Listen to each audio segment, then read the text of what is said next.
maafisa elimu wa mkoa wa Mwanza wote halmashauri 8 tunaamini kwa timu ambayo tumeichagua kwa siku zote 5 tulikuwa mahali hapa, tunakwenda kufanya vizuri na tunakwenda kurudi na ushindi kama kawaida yetu. Mkoa wa Mwanza ni ushindi namba 1.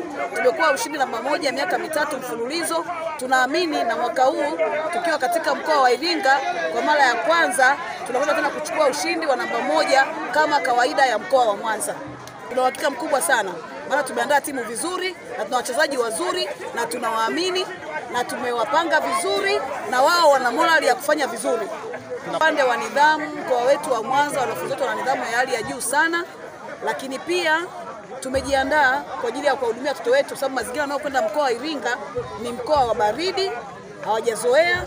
Tumewaandaa vizuri, tumeandaa mablanketi kwa ajili yao, watakuwa na masweta, lakini watakuwa na muda mzuri wa kufanya mazoezi ili mwili upate joto. Kwa hiyo hatuna mashaka kwa ajili yao, hata kwa habari ya dawa ndogo ndogo za vikohozi, mafua, kama mkoa tumeandaa.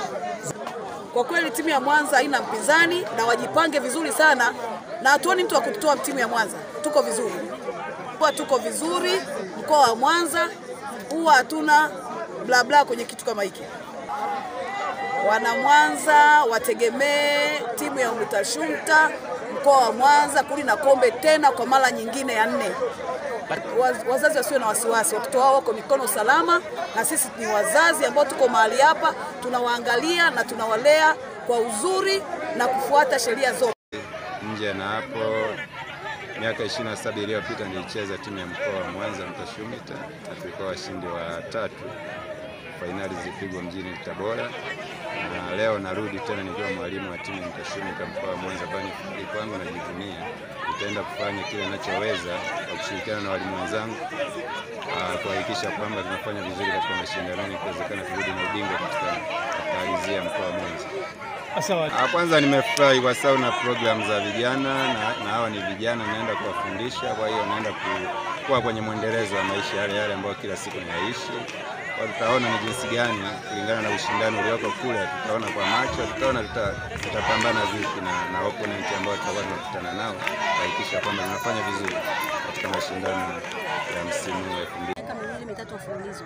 Upande wa football, upande wa soccer plan, Sengerema kwa kweli tunawekeza, tunajitahidi kuselect watoto ambao wako vizuri kwa ajili ya kunyanyua na Sengerema. Na hata tulipokuwa tunakuja kwenye mashindano haya, bado tulikuwa tuna imani kwamba watu tuliowachagua tumezingatia vigezo vyote vinavyotakiwa katika mpira wa miguu. Kwa hatukuwa na shaka kwamba tutapoteza ile kombe. That's why tumepata ile kombe. Lakini kwa upande wa michezo mingine kama basket pamoja na volleyball na handball, kwa ndio tunaanza taratibu, tuna imani kwamba tutajitahidi pia kuangalia wenzetu wa wilaya nyingine kama Buchosa pamoja na Magu ambao wamekuwa kufanya vizuri siku zote.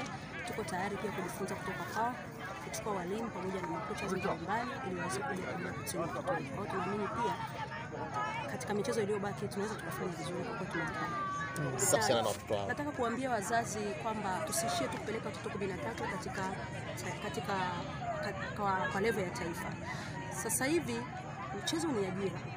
Kwa mfano, katika mkoa wa Mwanza tumebahatika pia kuwa na watoto wengi ambao wamekuwa kienda level za kitaifa. Mfano basket, timu ya taifa imebahatika kuchukua watoto 3 katika halmashauri ya Mama. Lakini pia hata katika mchezo wa riadha tuna hawa Philip Bays wamechukua watoto pia kutoka Magu kwa kipindi cha nyuma. Kwa hiyo ninaamini kwamba wazazi wakikubali encourage watoto wao kwamba michezo ni ajira.